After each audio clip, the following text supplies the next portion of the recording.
Shalom, I'm Dr. Deanna Dye, and welcome to this series of programs. We're going to be doing a study on Dietrich Bonhoeffer's life. I work with Foundations in Torah and also Bible Interact TV. Now, this particular series is focused on the man Dietrich Bonhoeffer, who was one man that stood up in a generation during World War II Nazi Germany. So the title of this series is called Dietrich Bonhoeffer, A Sign for Our Times. And we're going to look in depth at his life because there's so many things about his life that are going to help us today.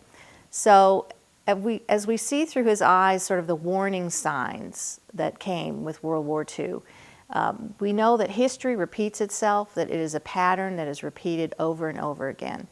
And the truth about history is that it is designed to teach us and to prepare us and instruct us. These patterns are critical because that which happened before will happen again. And those that don't understand their history are condemned to repeat it. And really, we ignore history at our own peril because there's nothing new under the sun. We can take this thing all the way back even to the time of Nimrod, and we find that in the culture, the context of the culture, always a tyrant rises up. And the attributes, the characteristics, the qualities of the tyrant are always the same. And then what he does to the people that he rules over, he always tries to control them. He uses the same methods in every generation to control the people. So that's what we'll see as we go through this. Really, the Bible then becomes an instruction manual for us on how to prepare for this. And this goes back to a concept we call the birth pangs, because in every generation there's sort of this experience of these birth pangs. In the biblical context, the birth pangs are the story of the redemption. And part of that redemption always is associated with the land. In the case of biblical redemption, it's talking about the land of Israel. So when the redemption comes, it's talking about a return to the land of Israel in some way. So if you think about Israel in Egypt and what happened, she was released under Pharaoh, the tyrant, the seas opened, the nation went through the sea onto the other side, and eventually, after 40 years, they returned to the land. So there's an association between the birth pangs and the redemption and the land. And so out of exile, they always return to the land. So the first exile would have been in Egypt. Later they were exiled to Babylon. Eventually they were under the oppression of the Romans. And ultimately they were scattered to the four corners of the earth. So for 2,000 years, they were spread out to the four corners of the earth. But then we have the events of World War II.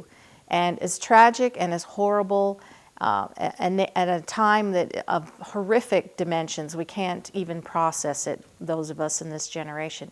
But out of that came the rebirth of the nation of Israel and a return to the land. So that's the kind of thing I want to focus on. That is the rebirth of the land.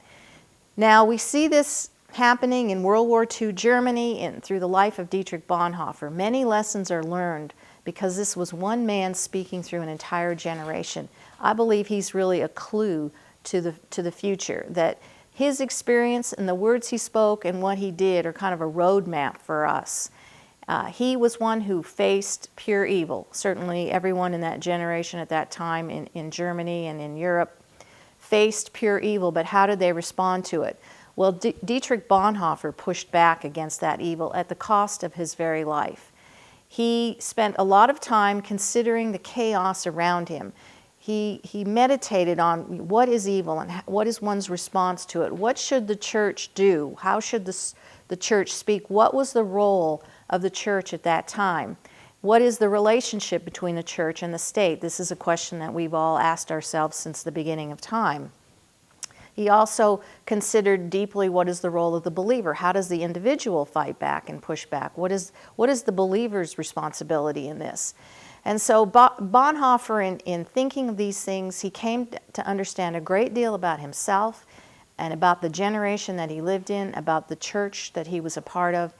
And what he understood was that this pure evil was against the Jewish people. And because of his lifestyle and his time in prayer and research, he recognized that the Jewish people were the apple of God's eye. Bible Interact is a group of Bible scholars and biblical archaeologists who promote the Hebraic nature of Scripture and view the two Testaments as one unified message. They explain how they use a first-century approach to searching the Scriptures, and they share their methods and discoveries for discussion and dialogue. They invite your comments and participation on BibleInteract.tv.